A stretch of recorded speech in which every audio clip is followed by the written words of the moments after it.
Our next session takes a slightly different turn for us. The last time the Honourable Prime Minister Justin Trudeau visited RIS, he was just elected to office. In this very unusual year, Canadians from coast to coast to coast came to rely on his sound leadership to guide us through the COVID-19 pandemic. In this fireside chat, we are honored, ladies and gentlemen, brothers and sisters, to welcome once again to RIS our Prime Minister, Justin Trudeau. I want to say assalamu alaikum to everyone listening here across the country. Normally, we'd be gathering by the tens of thousands to celebrate RIS. Instead, we are doing it virtually. But it is really important that we continue to come together. I mean, this is a holiday time where people take a little bit of a break and a breather, and it's important to continue to do that with our loved ones as we reflect on the very, very difficult year we just had, and on the time we fill ourselves with commitment and resolve for the new year ahead.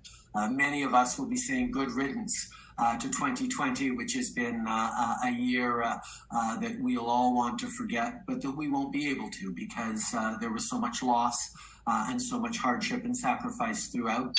But we can certainly pledge to do better in supporting each other and being there for each other in 2021. On top of, obviously, the COVID crisis that has marked this entire year with tragedy for so many people, we've also had some really difficult moments otherwise, whether it's been the way this year started with the downing of the Ukraine Airlines flight from the Iranian military, and the loss of so many Canadians and so many Iranian Canadians, Muslim Canadians with connections to Canada. It was a moment where we saw the entire country come together to mourn the loss of fellow Canadians, not hyphenated Canadians, but full Canadians, and the strength of the Muslim community in that moment in coming together and reminding us all of the lives and the dedication that each of those lives had to their community and country was a harbinger of sorrows to come in this year, but one that still echoes, and I know hurts families and communities from universities to mosques across the country that are still regretting the loss of their members almost a year through. On top of that, we had other moments of heartbreak and tragedy as we saw the face of systemic racism raise its face again and again. Whether it was intolerance, like the terrible loss of Mohammed Zafis at your local mosque, Haban, which reminded us of the terrible hatred that is out there in overt and troubling ways that we have to pledge ourselves to fight against. Or the systemic racism that we've seen examples of, whether it was against indigenous communities or anti-Black racism, or the violence done against a mother and daughter outside their mosque in Edmonton. We know that there is much we have to work on even as we deal with the pandemic. There are things we have to do as a community and as a country to stand up for each other and to protect one another and to build a better future. At the same time, we've seen innumerable stories of love, stories of service, stories of the Muslim community coming together to stop COVID, to conquer COVID-19. I have the T-shirt in my exercise drawer. There have been so many examples of mosques stepping up with food drives and community events to help the most vulnerable, to reach out virtually to elders who are in isolation and make sure that we're there for each other. This has been a terrible year, but it has also been a year that has shown the very best of what community can do. And the Muslim community, with a deep, deep value of compassion and generosity and service, has been key in getting through as helping out each other within the community, but also as so many frontline workers, personal support workers, people who, while so many others were hunkering down at home, still went out to work to make sure that people could stay safe, and food and goods and medicine got to those people who needed it. This has been a year of coming together where we learn not to take things for granted, and our capacity to continue to be there for each other and to remember the hardship of this year and hold it in our hearts and pledge ourselves to do better and to do more for each other in the coming years, I think is what we'll all be reflecting on as we gather this year, as we look towards what we've done and what we've sacrificed to get to this point, and what we will continue to do together to build a much better country in the coming years. So I'm touched, as I always am, to be able to join with you all at RIS this year, if only virtually. And I'm, as always, looking forward to a great conversation with you, Haban. So thank you all, and we'll get into it. Haban. Thank you so much, Prime Minister. It's been an incredibly difficult year, like you said, and the power of community really, really shone through. And the RIS 2020 community, our unconventional convention this year, we have hundreds of Muslims tuning in from across Canada and the world. So thank you for that message. COVID-19, like you said, has exposed deep inequities that exist across the country. Muslim communities are not a monolith, and we have a breadth of diversity. Unsurprisingly, Black and Indigenous communities are disproportionately impacted by COVID-19, with some in our communities also facing the additional challenges of the opioid crisis, homelessness, and delayed boil water advisories. We also saw that the government can move really fast during this time. And in the year of the pandemic, with the enormous loss of life, like you mentioned, there was a window of opportunity to push progressive policies to support our communities. Do you think you did enough? No, we definitely didn't do enough. There's always more to do, and I'm always impatient with the pace of change, even as you say, we've seen that the government can move quickly when it has to, and when it wants to, and when it needs to. Your mention of diversity reminded me of one thing, qu'il y a beaucoup de musulmans canadiens qui parlent français, et j'aurais dû vous parler directement dans mes paroles d'ouverture, parce que les histoires et la diversité à l'intérieur des communautés musulmanes est extrêmement importante, et nous allons continuer de travailler ensemble pour se protéger, pour s'écouter, pour apprendre les uns des autres dans nos spécificités, dans nos forces et dans nos défis. Et nous allons toujours le faire. Haban, we worked really hard on a number of things. Obviously, most of them related to the pandemic, but even in something as technically, chemically, and biologically neutral as a virus, which theoretically affects everyone the same way, we saw that no, it does not. That marginalized Canadians, the Black, the Indigenous community, but also Muslim communities were disproportionately affected in many neighborhoods in many parts of the country. And that goes to challenges that we've long seen of barriers to success, barriers to socioeconomic opportunities that we need to continue to work against. The recognition of systemic racism, which this government has been talking about for many years, and that a lot of people have grappled with over the course of this year, is a big step in the right direction. We sat down with the Black community, for example, to say, okay, what was your number one priorities? And we moved on one of the things that was their number one priorities, which is specific and direct funding for Black entrepreneurship, because access to funding and economic opportunities was something that was really holding back and causing ripple effects in and throughout the community. So we're glad to do that. But there is the entire question of the justice system, the continuum from community centers to police interactions, to interactions with the justice system, to incarceration, where marginalized or racialized Canadians are far more represented than non-racialized Canadians. We need to do a better job, and we've been working throughout the fall with incredible voices, whether it's leaders from the community like Greg Fergus, who's the chair of our Black Caucus, or Ahmed Hussein, who is Minister of Families and is incredibly thoughtful as a former prosecutor and lawyer on this. We need to do a lot more, and we've worked with David Lametti, our Justice Minister, to move forward. We hope to have some big and bold things to announce early in the new year. But a big part of it was making sure that we're getting it right. And not just deciding, okay, this is what the community must need. No, listening to the community, working with the community on the things that make a difference for you. And that always takes a little longer, but we're working on it. And like I say, no, we haven't done enough, but we've done a lot, but probably more than any other government has. But we're going to continue. We're not slowing down. And indeed, we're doing everything we can to accelerate. Yeah, thank you for sharing that, Prime Minister. And I like how you mentioned the fact that you want to talk to communities and consult communities before you act. And when you talk about the economic opportunities for Black communities, I think that's something that's incredibly important.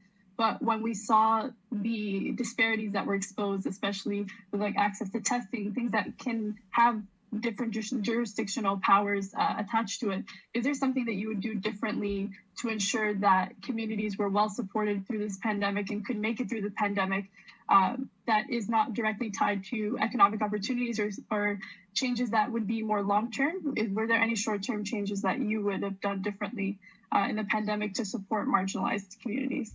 Well, I mean, we recognize that getting help out to Canadians quickly was the most important thing, and we did that with the CERB, with wage subsidies, with family supports, increases in the kind of the child benefit, support with GST rebates. There were a lot of really big programs we pushed out right away, but we know that those programs don't hit everyone, and they're increasingly visible cracks and gaps that almost always align with the most vulnerable Canadians, those who are already facing barriers and marginalization.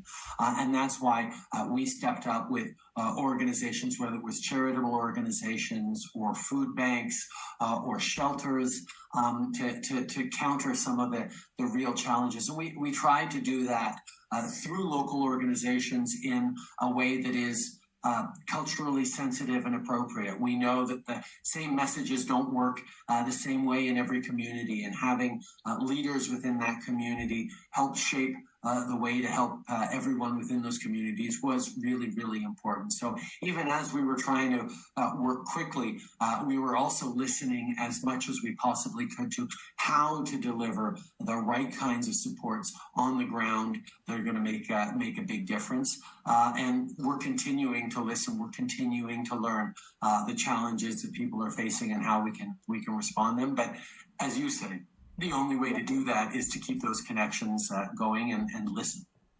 Thank you for your responses. It's interesting to hear your perspective, and I'm happy we can all hear that as well. Canada has an established and thriving community of right-wing extremists. White supremacy is alive. Right-wing extremism is alive and well. It's the same hate that's targeting Muslim communities, Jewish communities, Indigenous communities, driving misogyny and impacting many other communities. And the domestic threat of the far right has impacted the Canadian Muslim community in such horrific ways. In September, like you mentioned earlier, an elder from my mosque was murdered right outside of our mosque by a man who was linked to a variety of known racist and neo-Nazi-inspired movements. Very recently, there have been 3 hate-motivated attacks on visibly Muslim Black people in Alberta within the span of a week. We have a problem. These incidences are chilling. In the case of the mosque murder, that mosque is a 2-minute walk from my home. I walk there with my younger brothers, my sisters. It's a mosque my family and I frequent. That could have been us.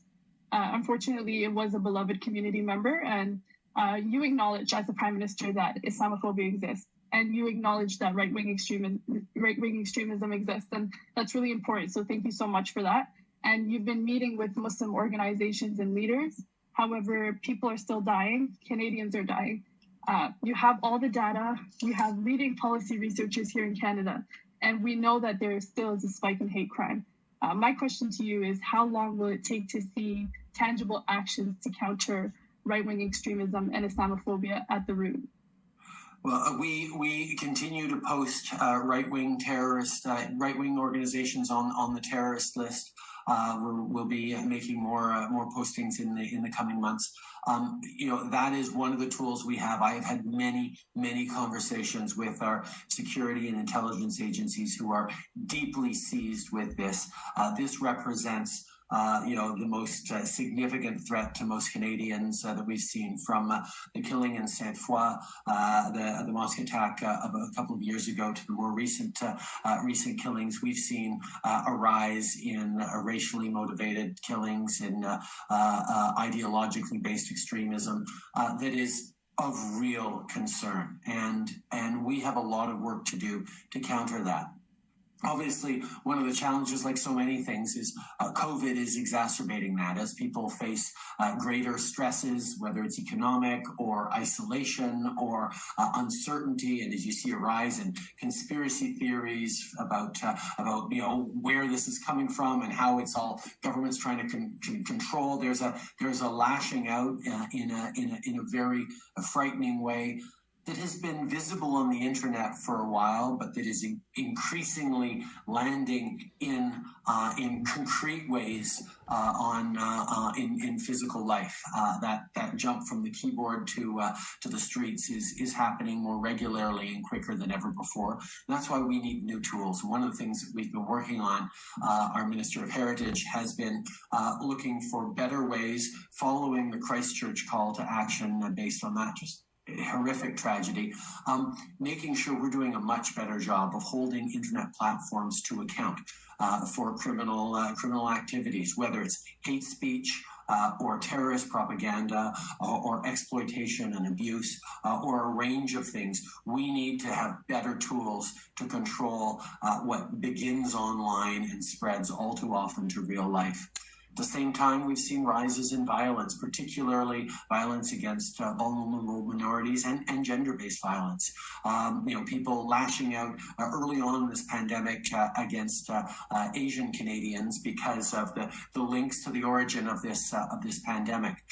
Real spikes in domestic violence. When you think of messages that you give people to stay home so it's safe, to someone who doesn't feel she can stay home because it isn't safe at home. These are the kinds of things we need to work on as a society, and getting to a place where there is better respect and understanding of the diversity that is our strength, and a zero tolerance for intolerance, for hate speech, for disparaging approaches or actions.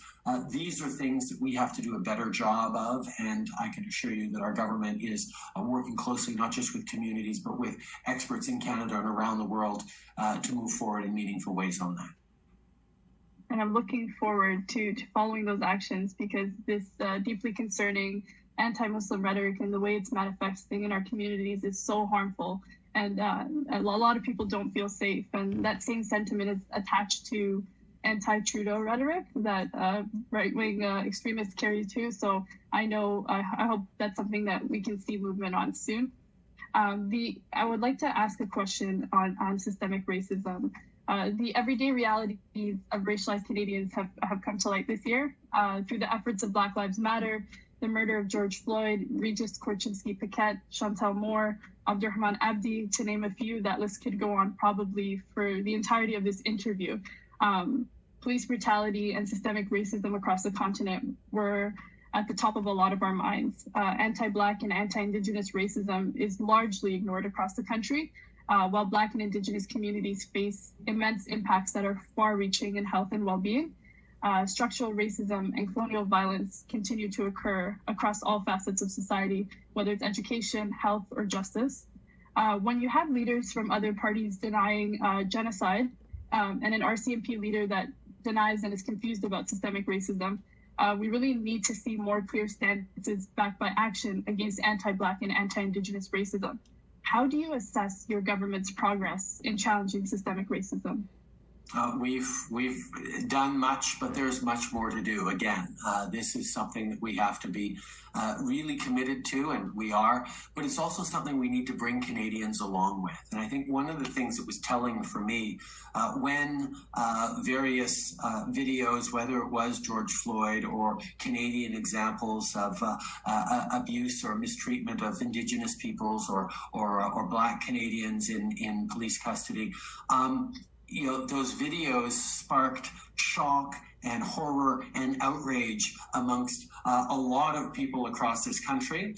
But in many cases, in racialized Canadians, they were responded to with sorrow, with hurt, but not with shock and not with surprise. And I think that was one of the things that caused a lot of people to understand is that this isn't new to this year. This isn't new because suddenly it was captured on camera. This is the lived reality for far too many racialized Canadians, Muslim Canadians, Black Canadians, people living multiple intersectionalities that put you at risk. And the experience that I or friends of mine have had all their lives of the annoyance of being pulled over for speeding, for example, in previous lives, is very, very different than the reality of even someone like my friend Marcy Ian, who I'm so glad to welcome to Parliament as a strong Black woman. Her sharing of her story of here's a super successful public figure, CTV reporter who gets pulled over by the police and is scared and worried about what could happen, which is so foreign for so many Canadians who are fortunate not to feel that. That inequity that people are finally waking up to because it's more than time, gives us an opportunity to act, gives us a requirement to act, but also gives us the momentum to act. It has been a difficult conversation about systemic racism. And even though obviously I don't agree with anyone who still pushes back against systemic racism, worrying that we're painting too broad a brush and calling everyone racists, I understand their fear, but I do know that working through that fear and getting to a place of understanding of your own vulnerability, of your own weaknesses, of your own blind spots. I mean, to be really personal for a second, and you and I have talked about this before, Haban, I have considered myself to be an ally all my life, to be someone who is an anti-racist, who has stuck up for the little guy, who has defended the community. It's part of how I was raised by my dad. And I had a real, very public moment of personal reckoning when terrible photos of me in blackface came out from years before that demonstrated that we all have blind spots, and using that collectively as a society to say, yeah, you know what, we need to do better, is, I think, an opportunity that we have to step up with, that we have to recognize, and we have to bring people along and not say that, oh no, you're a terrible person because you made a mistake, but you'd be a terrible person if you didn't see that mistake and want to work to fix it, both in your own actions and in the systems that you can affect with your behaviors. And I think that is the direction that we need to take as a society. And I think Canadians are there. I think we've seen time and time again over the past decades in some very difficult debates about rights, about recognition, whether it's the LGBT community, whether it's women's rights. Canadians are willing to step up and understand, oh no, we have to protect each other. We have to respect each other's rights. So even though it's a difficult coming to terms with the fact that we're not perfect, I think we are heading down that path in a very, very meaningful way. Yeah, and thank you for acknowledging your moment of learning. I think that's incredibly important for progress. And you mentioned something quite interesting, which is like the need to bring people along. And, Black communities, Muslim communities, Indigenous communities, communities that were made to be marginalized and pushed to the margins of society, something that we're often told is that we have to wait. You have to wait for change. We have to wait for progress. And I know I completely understand that centuries of racism and Islamophobia and all of these systems of oppression will not be fixed overnight. That's unrealistic expectation to hold. I fully acknowledge that I'll be living with racism and Islamophobia for the rest of my life, and hopefully I can work towards a better world for future generations, for the world my kids come into. But that weight holds a lot of pain. It holds hate. It holds death. The weight isn't equal. Bringing someone along who's ignorant, who does not understand that folks deserve basic dignity and respect, as opposed to someone who's facing, medical racism or facing police brutality. Those are very different experiences. And you've even acknowledged your moment of learning and your blind spot, and something that folks bring up often is, as well as RCMP Brenda Lucky and incidences of police brutality as well. What can we do to ensure that those moments of learning and folks who hold a significant amount of power are not learning at the expense of the lives of other Canadians? No, you're absolutely right.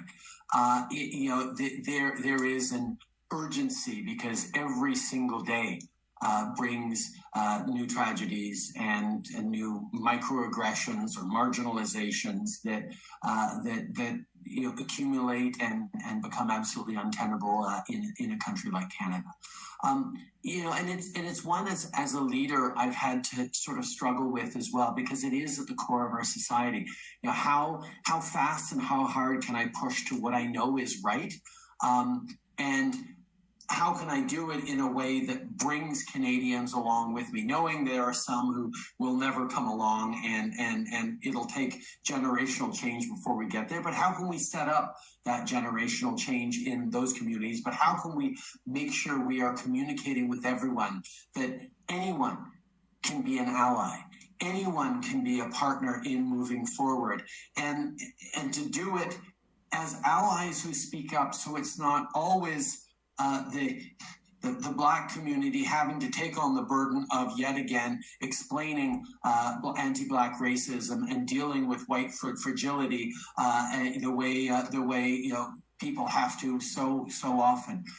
We need to be strong in our ability to look hard at ourselves and our systems, and quite frankly understand that the system is not broken. The system is working the way the system was built to work. It's just that it was built in the wrong way, and we have to make fundamental changes that recognize intersectionalities and diversity in a very real and tangible way. And I think that is the challenge that we must rise to meet. And in this moment of gathering and reflection, I know this community is so deeply steeped in and so thoughtful about. My pledge to you is that I will continue to be an ally in the fight against Islamophobia, in the fight against anti-Black racism, in the fight against marginalization, in the fight against violence towards women.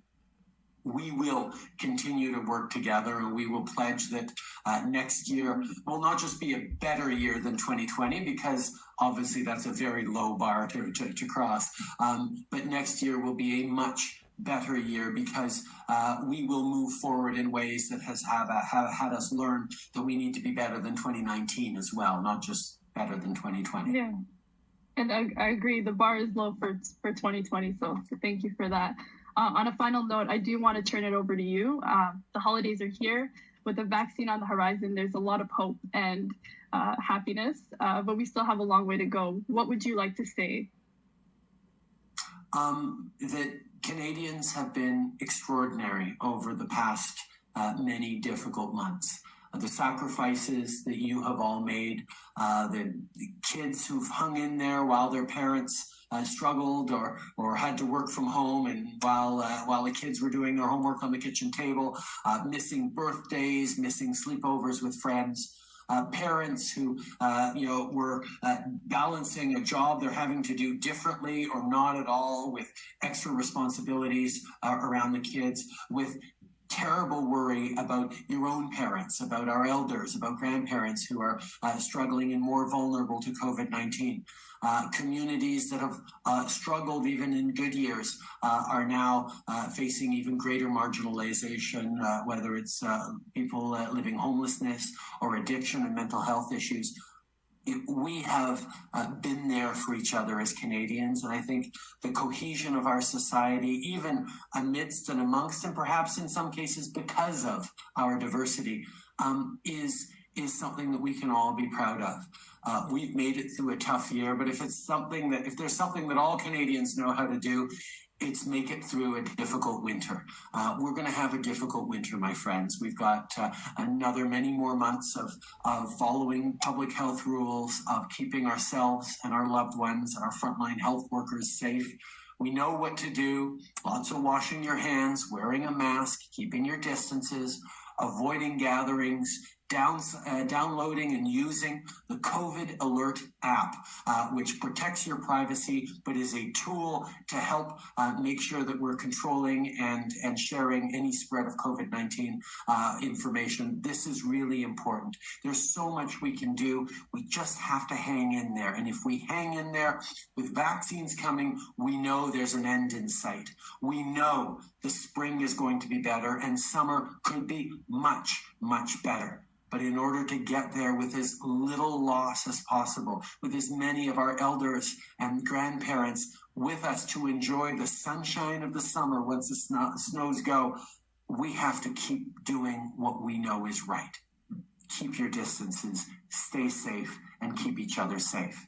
And on that note, have a blessed holidays and mostly a very, very happy New Year. Thank you very much for that beautiful and very effective message on behalf of RIS 2020, our unconventional convention, our organizers, an incredible team of volunteers. Thank you so much for your time, Prime Minister Trudeau, and happy holidays to you and your family. And we hope you have a wonderful, healthy, and COVID-free 2021. That's the plan. Thank you so much, Havon. Bye, everyone. Merci. Bye. Merci beaucoup.